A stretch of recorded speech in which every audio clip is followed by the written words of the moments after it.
Hello, ladies. Welcome to Friday's Real Talk. So, cravings, sweet treats, willpower, where does it all happen? So, it's 3 o'clock. You've eaten reasonably well all day, and suddenly you're standing at the pantry looking for chocolate you don't even really want. You eat it anyway, and then you feel annoyed at yourself for doing that, for succumbing. Almost immediately comes that little conversation in your head. Why did I do that? I was doing so well. Tomorrow I'll have more control. Then you know what happens. Tomorrow arrives, 3 o'clock arrives, and somehow so does the pantry or the fridge. And I want to talk about this today because I think we've made willpower responsible for an awful lot of things that have been very little to do with willpower. Because I don't believe women wake up one morning and suddenly lose all of their self-control. And I don't think that 3 p.m. crashing or cravings automatically means you have a sugar problem either. Because the craving or cravings, right, they are telling us something, right? They're only a bit, it's only the bit you notice, which, or what I'm much more interested in is what happened before 3 o'clock. Did you actually eat breakfast? What was lunch? How long ago did you eat? Did you sleep last night? Have you been sitting at your desk all day, or have you been running around since 6 a.m.? Are you genuinely hungry? Are you exhausted? Are you stressed? Or is 3 p.m. the first moment all day when you've actually stopped? Because I think this is where women can be incredibly hard on themselves. We look at that one moment in isolation. We don't look at the 7 hours that came before it. You might have got up at 6 a.m., made breakfast for everyone else, had a coffee, got yourself organized, started work, had another coffee, realized it's 11 o'clock and you hadn't eaten, grabbed something quickly, worked through lunch because there was just too much to do. Then at 3 o'clock, your body says, hello, I need something here. And we call that a lack of discipline. That's the bit I want us to rethink, because the two women can both come to me and say, every afternoon I crave something sweet. And I might ask each woman different questions. One may have had coffee for breakfast, picked at lunch, and genuinely been running out of fuel. Another may have eaten beautifully, but slept 5 hours, started, slept for 5 hours, started answering emails before they get out of bed and has been running on adrenaline ever since. Another may notice the cravings appear on a stressful work days, but barely bothers her on the weekends. Another might actually be eating enough, but 3 p.m. cup of tea, something sweet, has become the first little exhale for the day. The first time she sits down, the first thing that's just for her. And I don't think we should ignore that either. Same or chocolate craving, different story, right? That's why I don't immediately tell women you just need more willpower. I want to know what happened before she opened the pantry door, because the cravings get my attention. The pattern around it tells me where I want to look. But there's, another part of the conversation that I think matters It's what happens after we've eaten the chocolate or the muffin or the biscuit. Because for women, it isn't, that was nice. And then they carry on with their day. It's, oh, for goodness sake, I've ruined today now. I knew I wouldn't stick to it. And sometimes, well, I've blown it anyway. I might as well start again tomorrow. One completely ordinary food source suddenly becomes evidence of who we are. And I think that's where that gets really damaging. Every failed afternoon becomes another little piece of evidence in the case that we're quietly building against ourselves. See, I can't stick to anything. See, those little voices on those shoulders, I have no discipline. This is why I can't lose weight. And slowly we stop trusting ourselves, not because we've actually discovered that we lack willpower, but because we've interpreted a signal from our body as a character flaw. And I don't want women doing that anymore. I want us to become curious, right? Because before we become critical. So curiosity, right? Why is it happening? And what about that woman? I'm not hungry. I just need something sweet with my cup of tea. Morning tea, afternoon tea, after dinner. The kettle goes on and something sweet belongs beside it. And that's actually it's an example of why same symptom, different story matters. As I say, the cuppa, you might have had breakfast, right? May have eaten lunch, not particularly tired, not even hungry, but as I say, that's something sweet with that cuppa. Whatever time of day it is, that association.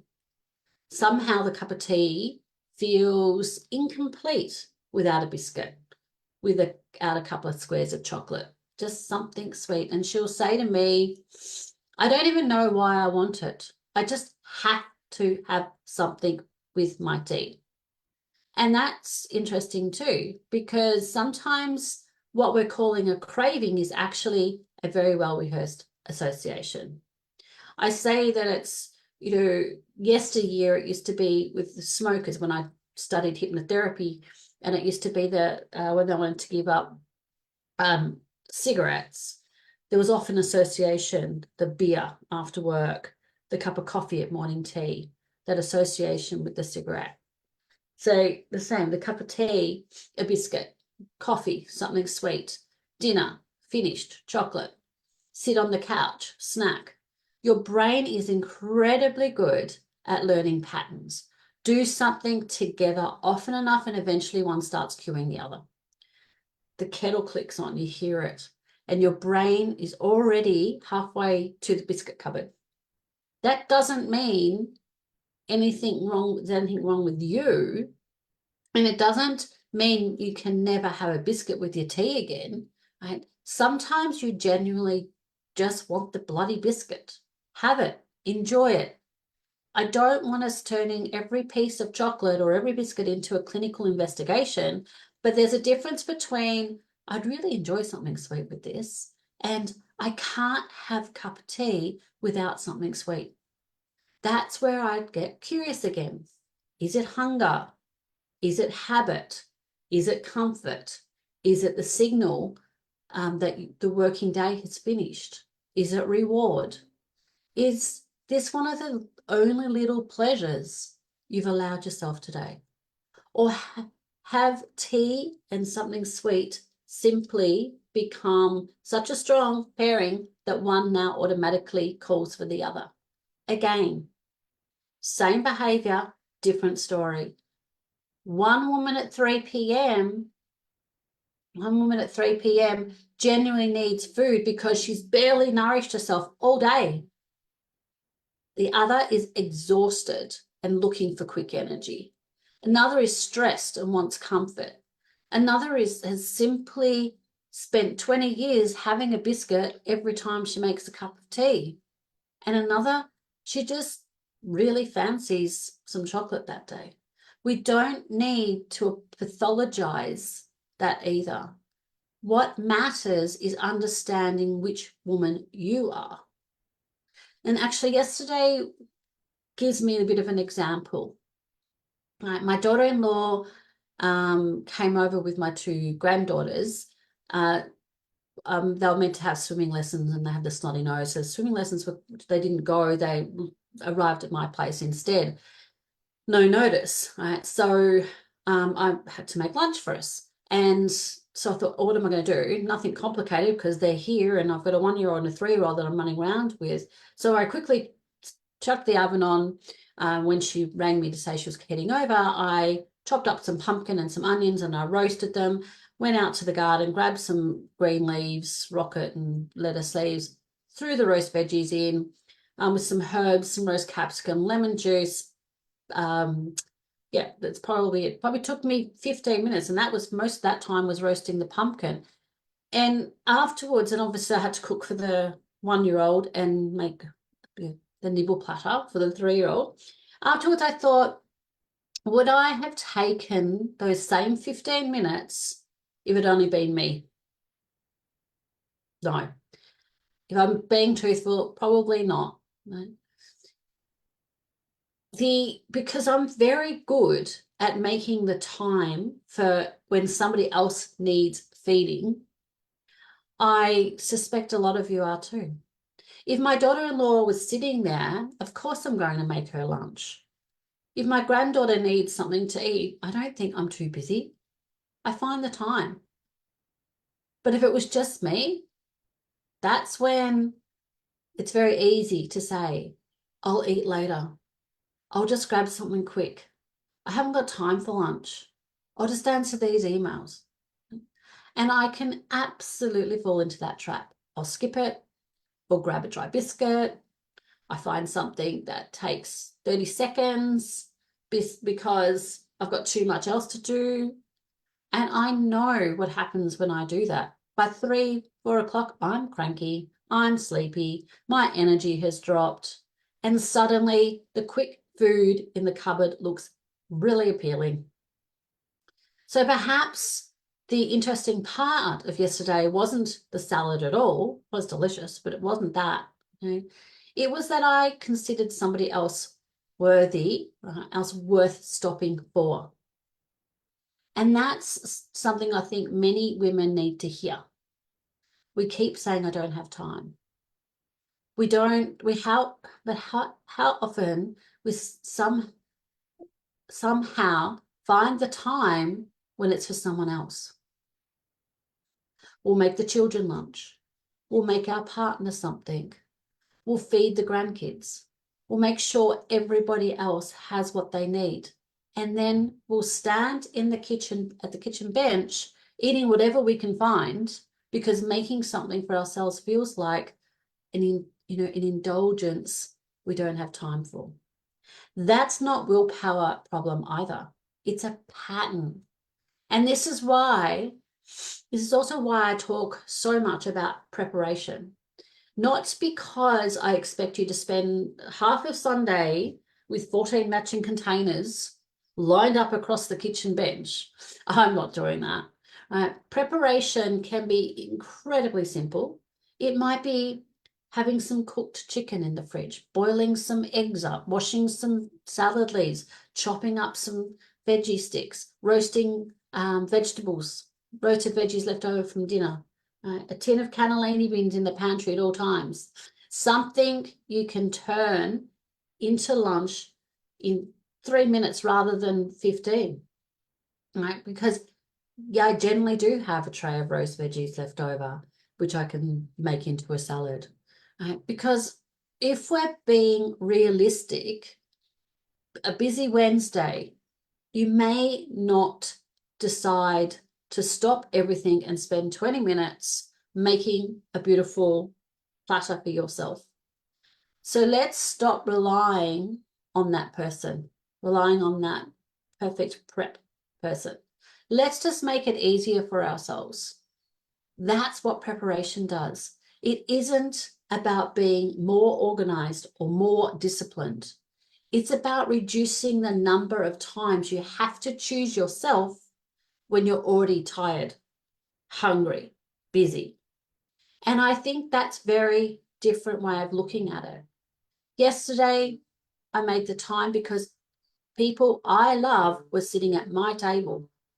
Perhaps part of looking after ourselves in midlife is learning to make some of that time for the woman sitting there, nobody else, when nobody else is around you. And also, I think the other thing of just yesterday as my example, I stopped for 20 minutes. And that's a part that we underestimate. I wasn't standing at the kitchen bench. I wasn't grabbing something while answering an email. I wasn't telling myself I was too busy to eat. I sat down in the sunshine outside, and I ate, and I talked to my family, sunshine on my face, the kids picking the herbs from the herb garden that I was sitting at. My afternoon was very, very different yesterday. I'm not telling you that the pumpkin salad is going to cure sugar cravings. That's exactly the kind of oversimplification I don't want us making either. I'm saying that sometimes we need to look at the conditions around the cravings. And it's often those afternoon cravings, not just the food we're craving. Did I nourish myself? Did I stop? Did I give my body enough? What kind of day have I been having? Because I don't have time and so easily become, I'll just push through. And our bodies don't necessarily agree with that arrangement, right? So as I keep saying, it's not about pushing through. Right? We're used to it. We can function when we're tired. We can work when we're hungry. We can take care of everybody else when we're running on fumes ourselves. We can ignore signals for quite a long time until the body gets louder. And then we get frustrated with our body for being loud. That's why I'm also always encouraging you to become a little more curious about those moments, not obsessive. I don't want you analyzing every mouthful you eat and turning food into another bloody project. Quite the opposite. I want you to take some of the judgment out of it, because curiosity gives us useful information. Shame, that doesn't work that way. So here's something I'd love you to try this weekend. Right? If you find yourself reaching for something at 3 p.m., don't immediately try and stop yourself, and don't immediately tell yourself you shouldn't, right? You shouldn't want it. Just pause. Just pause. Maybe make your cup of tea. Maybe eat the chocolate if you want the chocolate, but ask yourself, what happened before this? What did I eat? How did I sleep? How am I feeling? What has already what is today asked for of me to give? Am I hungry? Am I tired? Am I stressed? Have I actually stopped today? What might my body be asking for? You don't have to solve it there and then. Just notice, because once you start noticing patterns, you start gathering much more useful information than I was good or I was bad. And the more you understand the pattern around what's happening in your body, the less useful the old question becomes of what's wrong with me. Right? And the more useful another question is, right? What is my body trying to tell me? That's the conversation worth having. And perhaps this weekend, instead of promising yourself you'll have more willpower on Monday, right? You ask yourself, what would make Monday easier? Maybe it's something nourishing ready for lunch. Maybe it's actually stopping to eat it. Maybe it's getting to bed a little earlier. Maybe it's simply noticing when you're running on empty instead of expecting yourself to keep pushing through. Because sometimes the answer isn't more discipline. Sometimes it's more support. Be kind to yourself this weekend, ladies, and listen before you judge. Your body might be telling you far more than you realize. Hope this has been helpful. Enjoy that cuppa. Bye.